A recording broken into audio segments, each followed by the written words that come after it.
It will not be right. What I'm saying that the people always find their way, but TSA is part of that systemic thing. It's good.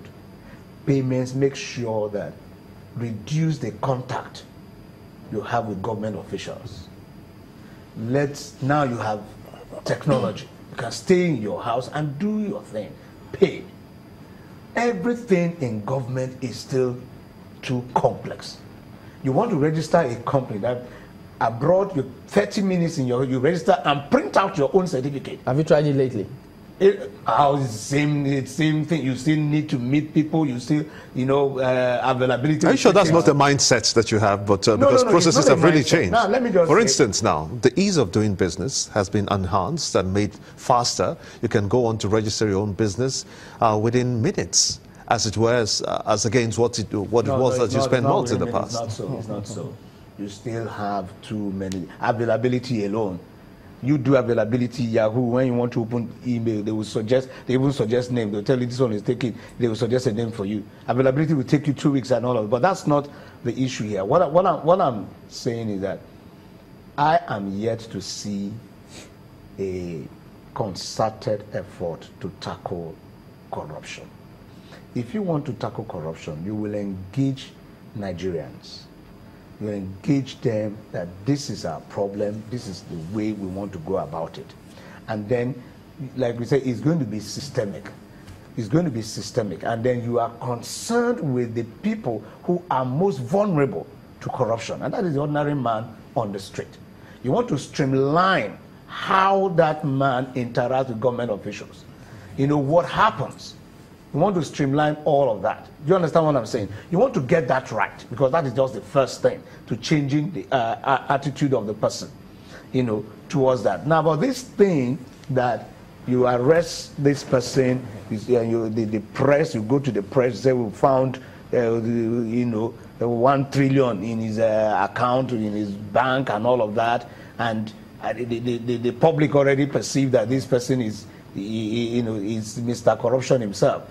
Before you now begin to go to court, all that, the people are a bit distance from it. They just said it's them. And somebody said those things themselves. That's what you'll always have different views on this, because you can have tons of people who will say no, that's not the case from what they've seen, particularly those who have direct dealings with public officials or government agencies, to tell you no, they see some difference. But that's a subject that will always be debatable. But then the issue the president raised, that cases stay almost forever in courts. Yes, those are valid points that he wants corrected. That's correct. I just wrote the CJN. I said we have to clear the backlog of cases at the Supreme Court. I've written them and I've told them that your processes make lawyers to appeal. One of the things that forces lawyers to appeal is the silk, the quest for the silk. Unfortunately for us, we have this, our rules for the silk say you must have obtained judgments at the appellate courts, Court of Appeal, Supreme Court, and they have a number of judgments.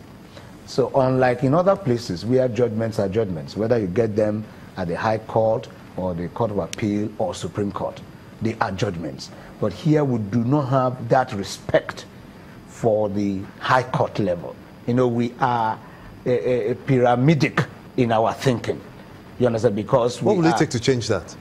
So I've written them. That's one thing. I said, you have to deal with this issue, because if you say lawyers have to appeal to the Supreme Court before they can become silk, then you have tons and tons of appeals to deal with. You will never be able to deal with that. Okay.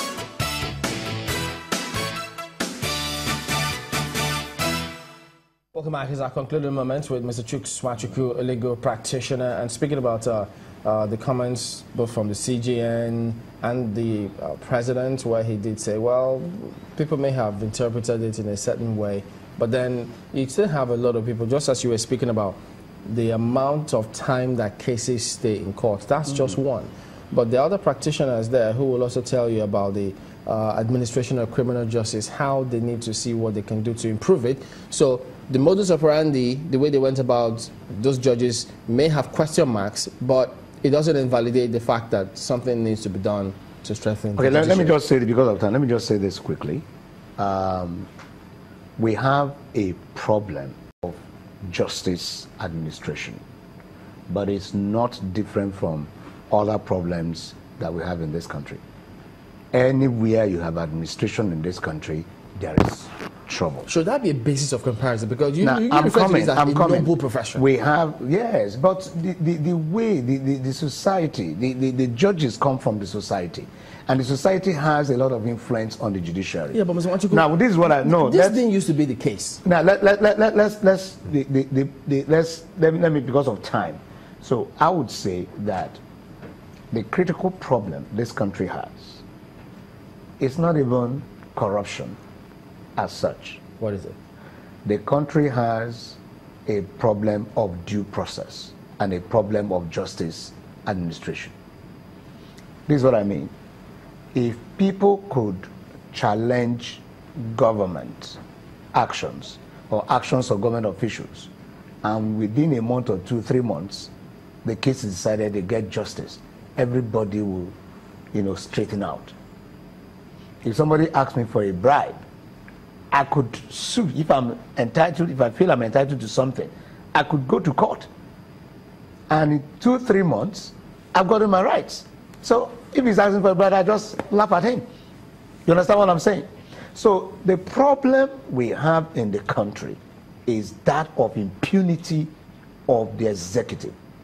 Of the executive? Yes. Not the judiciary? No, the judiciary, where judiciary comes in is in the aspect of checking that impunity. So when you have the executive talking to the judiciary from a high moral standpoint, somebody like me, I just laugh. Talking? Because what do you mean talking? Having a conversation? No. I said, like, when the president is talking from a high moral point, high moral ground, and is talking to the judiciary, I feel it's ridiculous, because all the pressure on the judiciary comes from the executive. All the pressure. Well, they have other comes laws from the executive on the judiciary. They can always resist pressure. Yes, I agree. So if the judiciary can streamline its processes to check, to fast forward, give priority to actions that challenge government's actions, and give justice to the people, you will deal with corruption.